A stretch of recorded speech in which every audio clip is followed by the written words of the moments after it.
Good. The problem is we're seeing the crime surge again, and it's largely, in my judgment, and I think the data would back me up, a local problem. The revolving door at the courthouse. The analogy that I've made is 30 years ago, we saw the situation with crime rates increasing, but that was because of a prison overcrowding problem. And exactly what you said. If you got 10 years or less, you didn't even make it. Most time you got paroled right from the county jail. It was crazy. And it was wrecking havoc, and that's why we were known as the parolee's paradise. Now, 30 years some odd later, we're seeing a different type of effect, only it's not the prisons, it's the courthouse. In the same experience for law enforcement, in '93, they would complain to me, I'm arresting the same person time after time because they were spending no real time incarcerated. Well, now they're arresting the same person time after time. Same thing, isn't it? Because they're coming out of the Harris County Jail.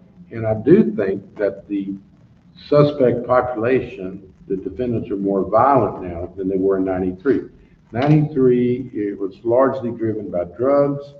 You had some violence for certain, but today with seems guns are more involved.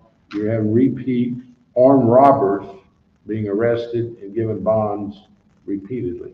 And that's why I'm willing to come on the show and partner with the two of you to alert the public that enough's enough. I think the public already knows it. I think we have to inform the stakeholders at the courthouse, the judges, that we know bail bond is broken. We had no idea, even as chairman of criminal justice, that people could finance their bail bond. I had no clue. Unheard of. And you're basically putting them out on the street saying, find a way to make your payment. It incentivizes an armed robber. Yeah. When he or she gets a $10,000 bond and they only have to come up with 2% of it, go get the rest of it and bring it to me when you can.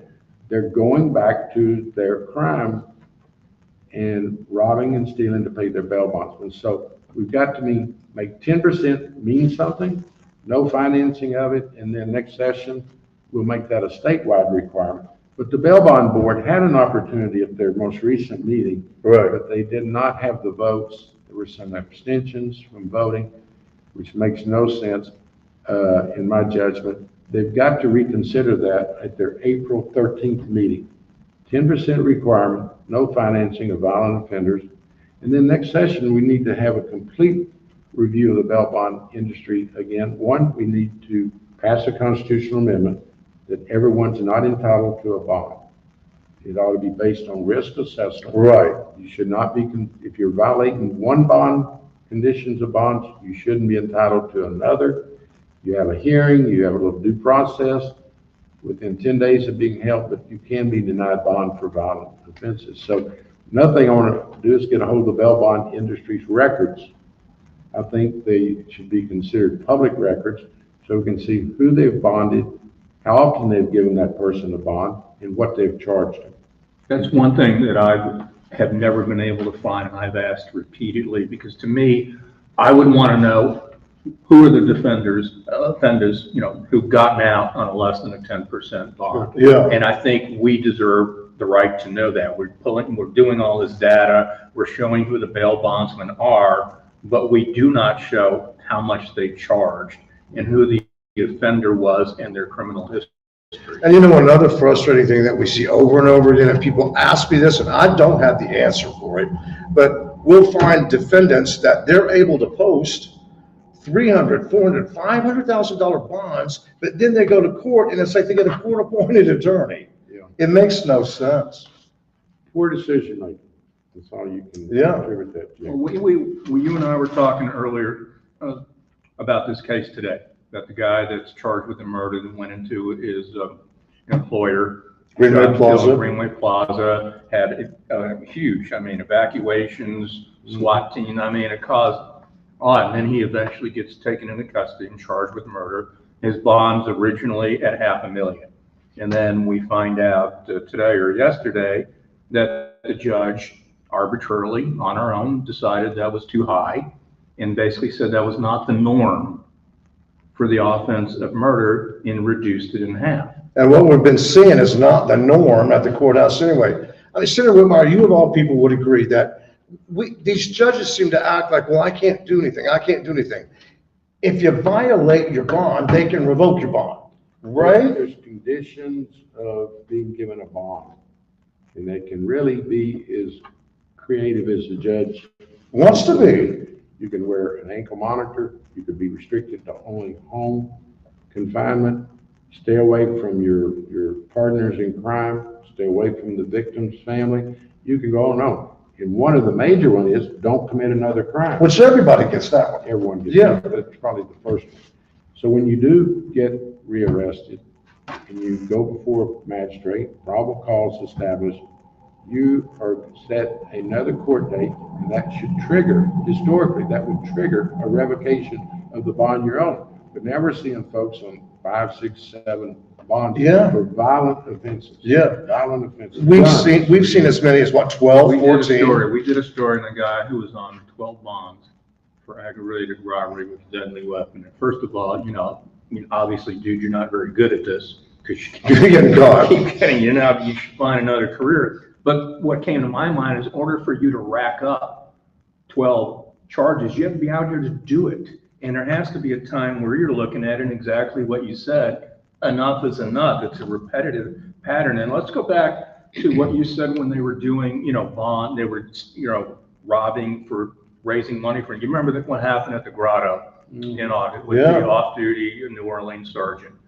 And come to find out, we find out that the guy's brother was talking to his brother in county jail, and the guy was telling him in county jail to go rob people so that you can sell their jewelry to get money to bond me out.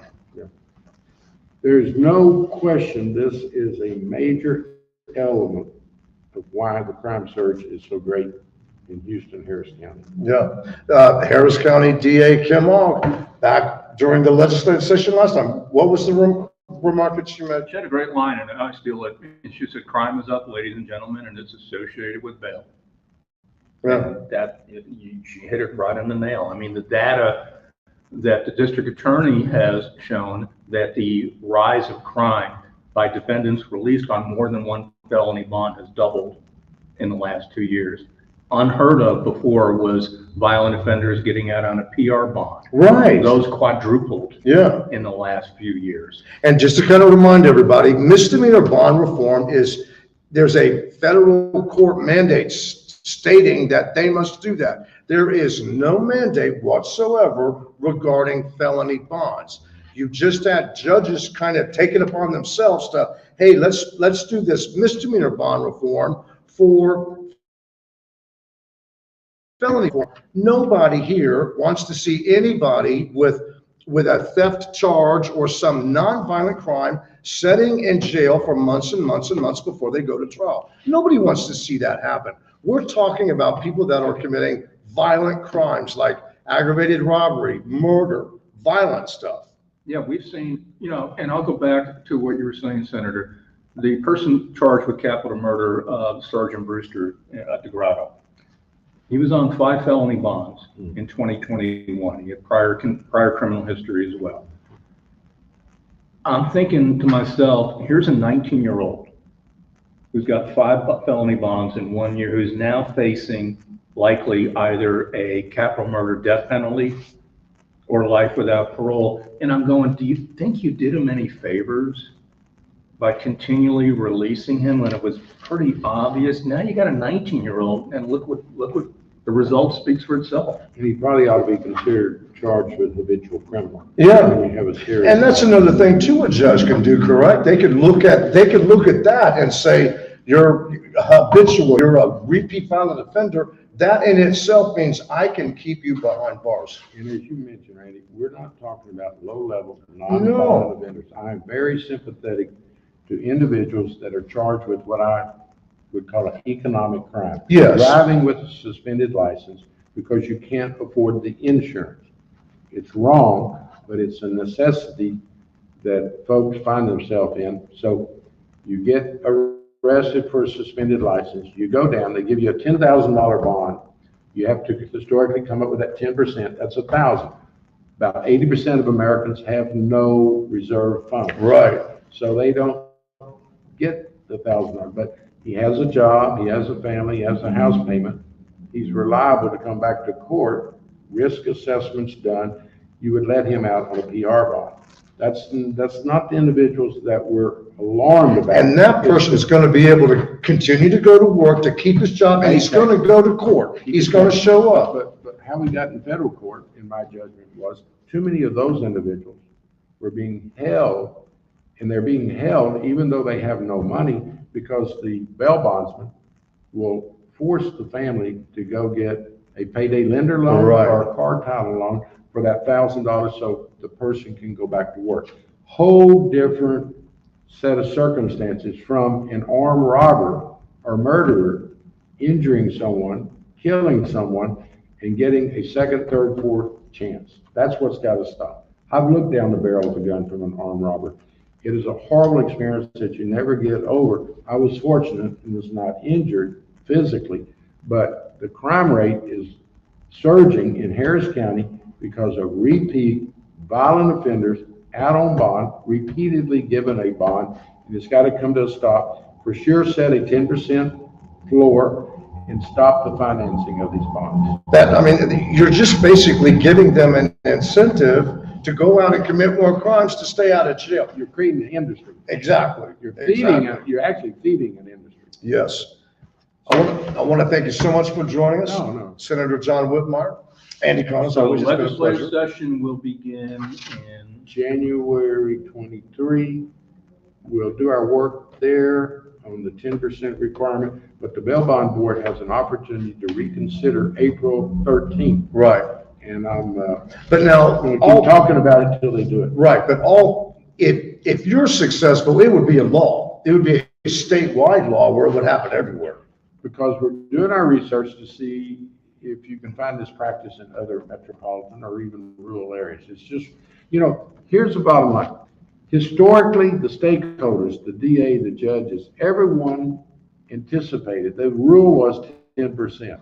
So now we're finding out, certainly in Harris County, that it's less than 10%, as low as 2%, 1%, and then they finance it, which is only feeding the crime episodes.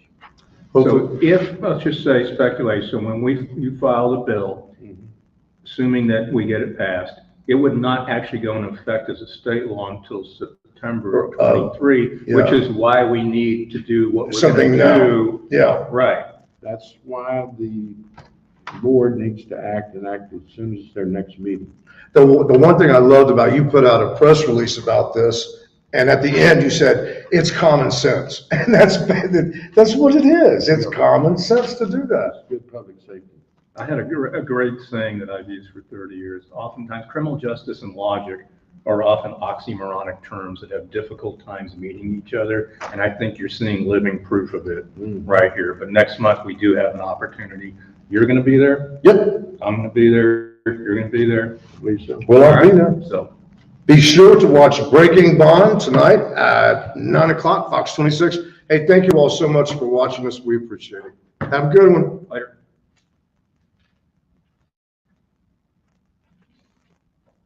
Raymond, as per our contract, we demand